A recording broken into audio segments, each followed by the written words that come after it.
Hello বন্ধুরা, আজকে আমি আমার ভিডিওটা শুরু করছি একটু অন্যভাবে। তোমরা সব সময় দেখে থাকো আমি আমার ভিডিওতে ভয়েস ওভারই দিয়ে থাকি। তো অনেক দিনেরই ইচ্ছে ছিল তোমাদের সাথে ভিডিওটা শুরু করব একটু সামনাসামনি কথা বলে। তো সেই কারণেই আজকে আমার এভাবে বসা ভিডিওটা শুরু করা। তোমরা বেশ কিছুদিন ধরেই লক্ষ্য করছো যে আমি আমার রাজস্থান বেড়ানোর ভিডিওগুলোই তোমাদের সাথে শেয়ার করছি।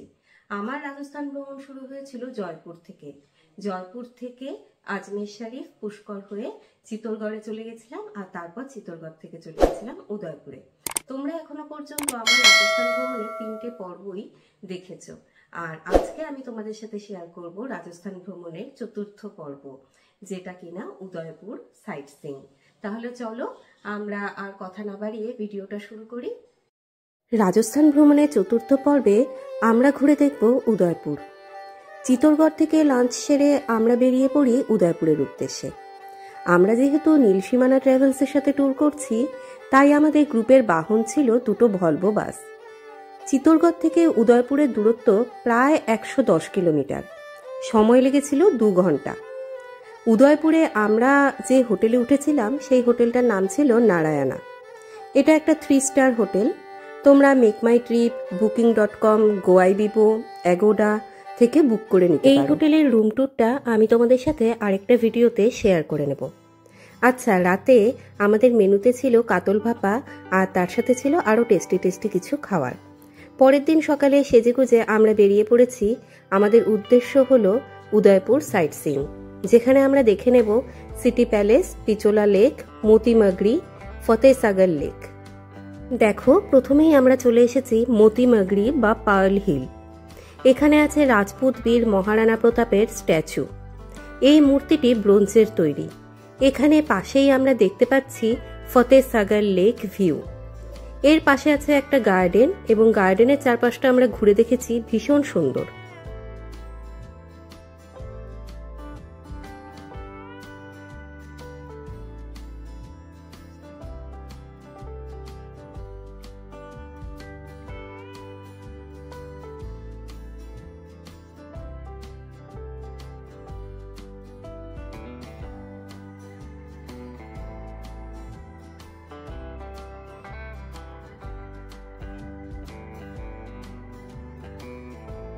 মতিমাগরি মহারানা প্রতাপের স্ট্যাচুর পাশে আছে একটা মিউজিয়াম। মিউজিয়ামের সামনে কিডস অ্যাক্টিভিটি এরিয়া রয়েছে। এখানে নিধি একটু বায়না করাতে নিধি একটু এই গাড়ি ঠাড়িগুলো চড়ে নিয়েছে। তারপরেই আমরা চলে যাব মিউজিয়ামে। চলো তাহলে দেখে নিই মিউজিয়ামের কিছু অংশ।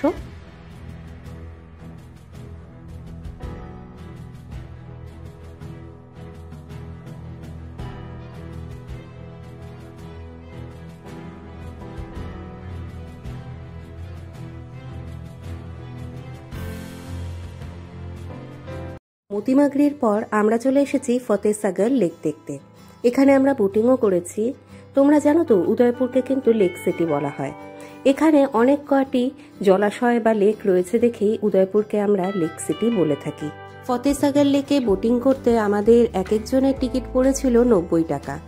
5 বছর অবধি বাচ্চাদের কোনো টিকিট লাগেনি, মানে নিধির কোনো টিকিট কিন্তু লাগেনি। এখানে তোমরা স্পিড বোটের টিকিটও কাটতে পারো। স্পিড বোটের টিকিটের প্রাইসটা একটু বেশি ছিল, যতদূর মনে পড়ছে 250 টাকা ছিল বোধহয় পার পার্সন। আমরা উঠিনি, নিধি ছোট তাই। আর এখানে চারপাশে পাহাড় ঘেরা ফতেসাগর লেকের ভিউটা কিন্তু অসাধারণ। এখন আমরা চলে এসেছি উদয়পুরের বিশেষ আকর্ষণ সিটি প্যালেসে। সিটি প্যালেসের টিকিটের প্রাইসটা একটু বেশি মনে হয়েছে আমার। এক একজনের 430 টাকা করে লেগেছে। 400 টাকার টিকিটটা কাটলে মিউজিয়ামের ভেতরে ঢোকা যায়, আর 30 টাকার টিকিটটা হলো শুধু সিটি প্যালেসটা বাইরে থেকে ঘোরার। এত দূর বেড়াতে এসে মিউজিয়ামের ভেতরটা দেখবো না, তাই তো আর হয় না। তাই আমরা 430 টাকার টিকিটটাই কেটেছি। তবে সিনিয়র সিটিজেন এবং স্টুডেন্টদের জন্য কনসিডারেশন আছে, তার জন্য স্টুডেন্ট কার্ড বা সিনিয়র সিটিজেনের কার্ড কিন্তু দেখাতে হবে। সিটি প্যালেসে ঢোকার সময় প্যালেসের পেছন দিকটা ঘুরেই কিন্তু প্যালেসে প্রবেশ করতে হয়। আর এই যে লেক ভিউটা দেখছো, এই লেকের নাম হলো পিচোলা লেক। আর ওই যে লেকের ওখানে যে প্যালেসটা দেখা যাচ্ছে সেটার নাম হচ্ছে লেক প্যালেস। মহারাজা জগৎ সিং এই লেক প্যালেস নির্মাণ করেন। তখন এই প্যালেসের নাম ছিল জগনিবাস, আর যবে থেকে এটা হোটেলে পরিণত হয়েছে এর নাম হয়েছে লেক প্যালেস। উদয়পুরকে লেক সিটি বলার সাথে সাথে ভেনিস অফ ইস্টও বলা হয়ে থাকে। এই পুরো সিটি প্যালেসে 3টে ভাগের মধ্যে একদিকে এখনকার বর্তমান যিনি রাজা উনি পরিবার সহ থাকেন, একদিকে রয়েছে রয়্যাল হোটেল, আর একদিকে আছে মিউজিয়াম। এখানে পরিণীতি চোপড়া, ঈশা আম্বানি ইত্যাদি তারকাদের মতো অনেক তারকাদের বিবাহই সম্পন্ন হয়েছে। 1559 সালে মহারানা উদয় সিং দ্বিতীয় এই প্যালেস নির্মাণ করেন। উদয়পুর রাজপ্রাসাদের ভেতরে এবং বাইরে বড় সূর্য দেখতে পাওয়া যায়। এই সূর্যগুলি তামা দিয়ে তৈরি, আর এটাতে সোনার প্রলেপ দেওয়া থাকে। এখানকার রাজারা সূর্যবংশীয় ছিলেন, তাই যখন বর্ষায় সূর্যের দেখা পেতেন না তখন এই সূর্য দর্শন করে তারপর খাবার খেতেন। এই সামনে যে গেটটা দেখা যাচ্ছে এটাই হলো মিউজিয়ামে প্রবেশ করার রাস্তা।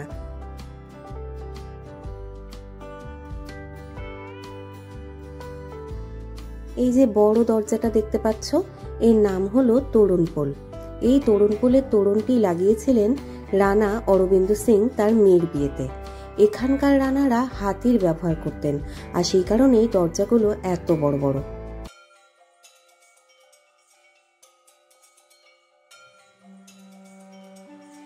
চলো তবে এখন মিউজিয়ামের ভেতরে ঢোকা যাক। এখানে রয়েছে মহারানা প্রতাপের বিভিন্ন অস্ত্রশস্ত্র। উনি যুদ্ধে কি কি পরে যুদ্ধ করতেন, কি কি অস্ত্র নিয়ে যুদ্ধ করতেন, সেগুলো সবই এখানে রাখা আছে। মহারানা প্রতাপ কিন্তু বুদ্ধিমানও ছিলেন। উনি ওনার যে ঘোড়া চেতক, সেই চেতককে বাচ্চা হাতির পোশাক পরিয়ে যুদ্ধে নিয়ে যেতেন। এতে কি হতো, বড় হাতিরা চেতককে বাচ্চা হাতি ভেবে কোনো আক্রমণ করতো না। মহারানা প্রতাপ কিন্তু যুদ্ধের সময় নিজের কাছে 2টো তরোয়াল রাখতেন, একটা নিজের জন্য আর একটা বিপক্ষের যদি কারোর তরোয়াল না থাকে তার জন্য। উনি সবসময় মনে করতেন সমানে সমানে যুদ্ধ। আর এই যে দেখতে পাচ্ছ এটা হচ্ছে হলদিঘাটি যে যুদ্ধ হয়েছিল সেখানকার মাটি।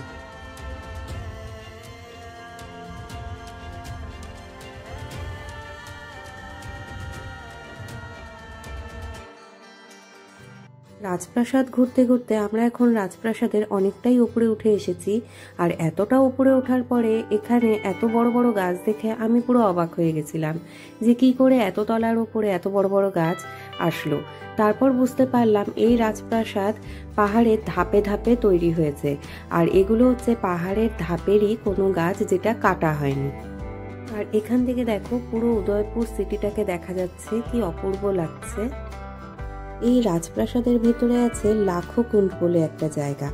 এই লাখকুণ্ডটা কি বলতো, এখানে যখন মহারানাদের রাজতিলক হতো বা রাজ্যাভিষেক হতো তখন ওই লাখকুণ্ডে 1 লক্ষ মুদ্রা ফেলা হতো। আর এই 1 লক্ষ মুদ্রার 25,000 মুদ্রা ব্যয় করা হতো জনসাধারণের জন্য, আর বাকিটা কোনো ভালো কাজে লাগানো হতো। উদয়পুরের এই সিটি প্যালেস দেখতে আমাদের কিন্তু সময় লেগে গেছে 2 ঘন্টার বেশি। তাই হাতে সময় নিয়েই ঘুরতে এসো এই সোনায় মোড়া প্রাসাদ দেখতে। দিনের বেলায় উদয়পুরে সাইট সিইং কমপ্লিট করার পর আমরা সন্ধ্যাবেলায় বেরিয়ে পড়েছি শপিং করতে। দেখো আমরা চলে এসেছি উদয়পুরের হাতিপোল মার্কেটে। তাহলে চলো মার্কেটটা একটু ঘুরে দেখা যাক।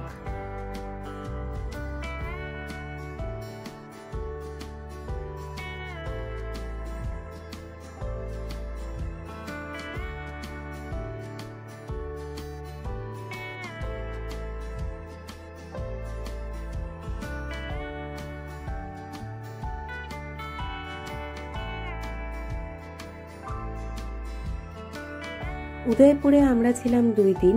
তো প্রথম দিন তো দেখেই নিলে আমরা কি কি দেখেছি। প্রথম দিন আমরা দেখলাম সিটি প্যালেস, ফতেসাগর লেক, পিছোলা লেক, মতি মাগরি। আর দ্বিতীয় দিন আমরা আবার রেডি হয়ে বেরিয়ে পড়েছি। দ্বিতীয় দিনের আমাদের গন্তব্য হলো সেহেলিও কি বাড়ি আর হলদিঘাটি। তাহলে চলো আমরা এখন চলে যাব, প্রথমে দেখব সেহেলিও কি বাড়ি। সেহেলিও কি বাড়ি কিন্তু রাজকুমারী এবং তার বান্ধবীদের বিনোদনের জন্যই তৈরি। এখানে অনেক কটি ভাগ আছে, মানে ওয়েদার হিসেবে রাজকুমারীরা যাতে খেলা করতে পারেন এবং সময় কাটাতে পারেন তার জন্য এই গার্ডেনের অনেক কটা ভাগ আছে। যেমন গ্রীষ্মকালের জন্য একটা আলাদা ফাউন্টেন বাগান, তারপর শীতের জন্য একটা আলাদা বাগান। এইভাবেই কিন্তু এই सहेलियों की বাড়ি গোছানো। देखिए 312 साल पहले रॉयल फैमिली में राजपूत कम्युनिटी में क्या हुआ करता था, कवर्ड इन फ्रॉक सिस्टम हुआ करता था।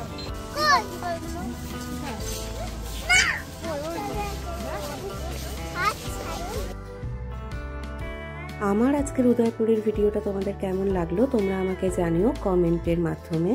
আর ভিডিওটা লাইক করে দিও, শেয়ার করে দিও, চ্যানেলটা সাবস্ক্রাইব করতে ভুলো না, এক্ষুনি সাবস্ক্রাইব করে দাও।